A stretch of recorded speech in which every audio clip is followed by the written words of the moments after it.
Terlihat Jepri pun yang tengah pusing karena dirinya yang tak sengaja mengucapkan kata-kata yang akan membuat hubungan Nindi dan dirinya pun tidak baik. Lalu di sini tiba-tiba Jepri pun dipanggil oleh Pak Harun yang baru saja datang. Jepri menyambut kedatangan Pak Harun dengan akrabnya. Namun tanpa basa-basi lagi di sini Jepri pun langsung mengajak Pak Harun untuk segera ke ruangan meetingnya. Namun di adegan lainnya juga Rapa yang tiba-tiba dibuat kaget karena kedatangan mertuanya yaitu Pak Adrian dan Ibu Vika. Di sini Ibu Vika pun yang khawatir dengan keadaan putri satu-satunya yang kita tahu Sila kini tengah dikejar polisi dan menghilang tak tahu kemana. Lalu di sini Ibu Vika bertanya seperti kereta api nyerocos kepada Rapa, tidak henti-hentinya bertanya tentang Sila. Ibu Vika pun ingin sekali mengetahui keadaan putri satu-satunya tersebut. Lalu Pak Adrian pun yang berada dan dekat bersama Ibu Vika mencoba menenangkan istrinya tersebut untuk tetap bersabar dan berdoa kepada Tuhan agar Sila selamat dan diberkahi dimanapun ia berada. Namun maksud dari Pak Adrian itu disalahmaksudkan oleh Ibu Vika dan di sini Ibu Vika menyalahkan semua itu kepada Pak Adrian. Namun Ibu Vika di sini menyuruh suaminya untuk mengatakan kepada Ibu Jihan dan Suci agar mau membantu Sila sehingga Sila pun tidak selalu dikejar-kejar oleh polisi dan menjadi buronan.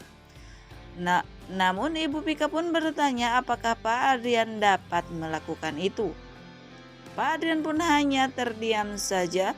Jadi di sini Ibu Vika pun kembali menyalahkan dan mengatakan jika Pak Adrian yang sudah tertutup cinta butanya kepada Ibu Jihan. Dan dengan begitu Pak Adrian pun patuh dan tidak mau melindungi ataupun menyelamatkan putri satu-satunya mereka yaitu Sila dari kejaran polisi yang akan menjebloskannya ke penjara.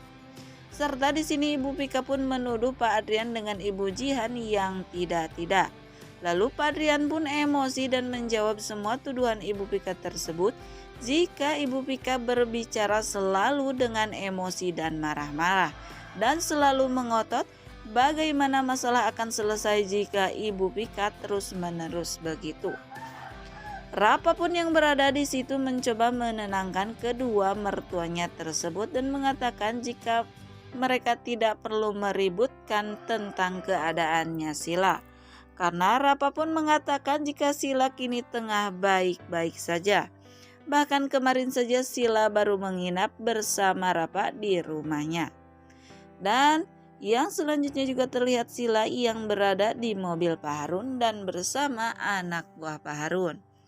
Lalu di sini anak buah Pak Harun pun bertanya apakah Sila tahu di mana keberadaan Suci dan bagaimana Sila mengenali Suci. Lalu di sini Sila pun tidak mau memberitahu anak buah Pak Harun tersebut karena Sila mengatakan yang sebenarnya tentang Suci kepada anak buahnya Pak Harun, maka yang akan mendapatkan hadiah adalah anak buahnya Pak Harun tersebut, bukannya Sila. Lalu di sini Sila pun mencari ataupun mengorek informasi tentang Suci ataupun hubungan Suci bersama Pak Harun. Yang pada akhirnya anak buah Pak Harun pun tersebut mengatakan jika Suci dulu adalah buruh dari perusahaan Pak Harun, namun Suci pun melakukan hal yang kurang ajar menurut Pak Harun dan semua anak buahnya. Karena Suci pun telah membuat kaki Pak Harun pincang seperti saat ini.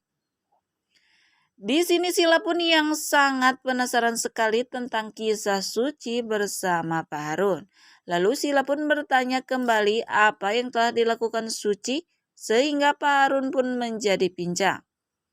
Anak buah Pak Harun pun menjelaskan jika yang sebenarnya dulu Pak Harun sangat terobsesi menyukai Suci dan ingin sekali Suci menjadi kekasihnya.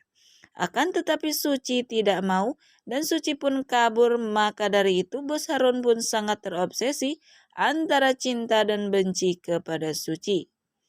Dan itu sebabnya Bos Harun pun pergi ke Jakarta hanya untuk mencari keberadaan Suci dan mendapatkan Suci. Sila yang mendengar cerita lengkapnya tentang Suci dan Pak Harun dari anak buah Pak Harun. Lalu di sini Sila pun dengan senangnya karena dirinya pun tidak perlu bersusah payah menjalankan rencana untuk mencelakai Suci. Karena Sila pun akan membuat Suci merasakan hidup lebih pedih lagi dan terpenjara. Dengan cara Sila pun akan membuat Suci memaksa menikah dengan laki-laki yang sangat Suci hindari. Yaitu Sila pun akan melakukan berbagai cara agar Pak Harun dapat menikahi Suci. Dengan begitu hidup Suci pun akan hancur dan tersiksa serta menderita seumur hidup Suci. Selain itu juga di sini terlihat Kinan yang masuk ke dalam butik. Lalu Kinan pun sangat marah karena Suci yang sangat lambat dalam berjalan. Dan sepertinya Suci tidak bisa menggunakan sepatu high heels. Yang pada akhirnya Kinan pun membelikan semua kebutuhan Suci yang berada di butik tersebut.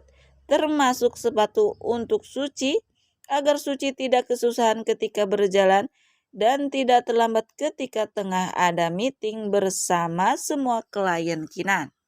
Namun ketika Suci yang akan memakai sepatu dan melihat nilai uang yang tertera di sepatu tersebut, Suci pun kaget dibuatnya karena nilai sepatu tersebut sangatlah mahal.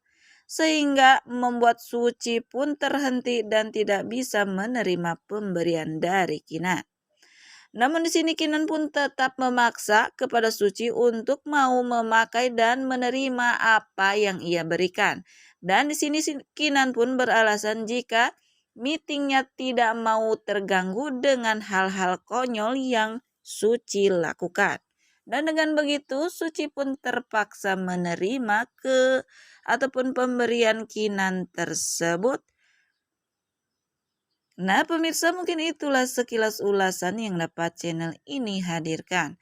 Dan bagi kalian yang masih penasaran dengan alur cerita selanjutnya, saksikan keseruan sinetron Suci Dalam Cinta yang tayang setiap hari pukul 19.40 waktu Indonesia Barat hanya di SCTV 1 untuk semua.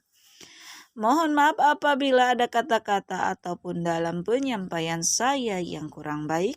Dan saya pamit undur diri. Sekian dan terima kasih. Wassalamualaikum warahmatullahi wabarakatuh.